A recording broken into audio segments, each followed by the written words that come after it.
Hi everyone, October Selective Mutism Awareness Month. I thought I could make a small video to educate. Because I have the disorder myself, I can also talk about it from a more personal perspective.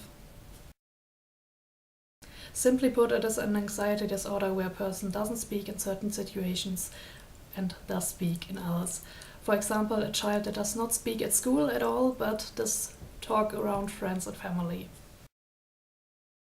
It is a very rare disorder. I think I read that less than 1% of the population have it. It's also mostly seen in children as the disorder develops at a very young age, but it may also last into teenage years and adulthood if it's not treated properly in childhood.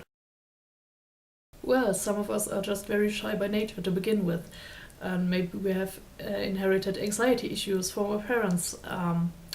This may just turn into full-blown selective mutism later. It does not need childhood trauma or anything to trigger it. That's not where it comes from. I would like to add that you can in fact go mute after trauma, but that's not what this disorder is. I've had a lot of people thinking they just choose not to speak. No, it's not something we can control.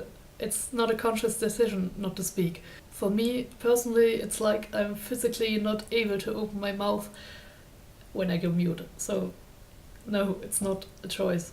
People also like to think that I just enjoy the power I have over my friends and family when they have to talk for me in social situations because I can't. I actually had different therapists saying this to my face, and no, oh my god.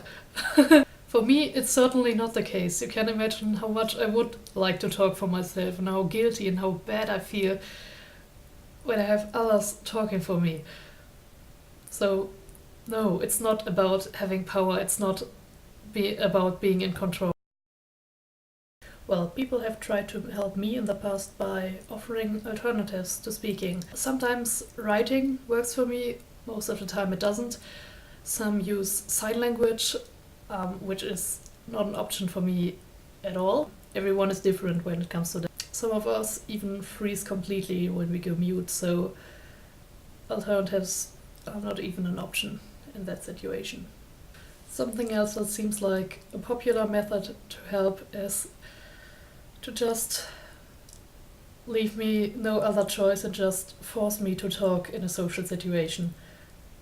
I do understand where that's coming from. Within a therapy setting, it can be helpful to be confronted with a situation that scares you, but doing it just like that is probably the opposite of helpful. It might go well, but it might also result in them feeling terrible for days, maybe even for weeks after this, and not being able to talk again in a similar situation for the longest time. So just forcing them to talk is probably a bad idea. So what can you do instead? Well, first of all, ask the person affected by it.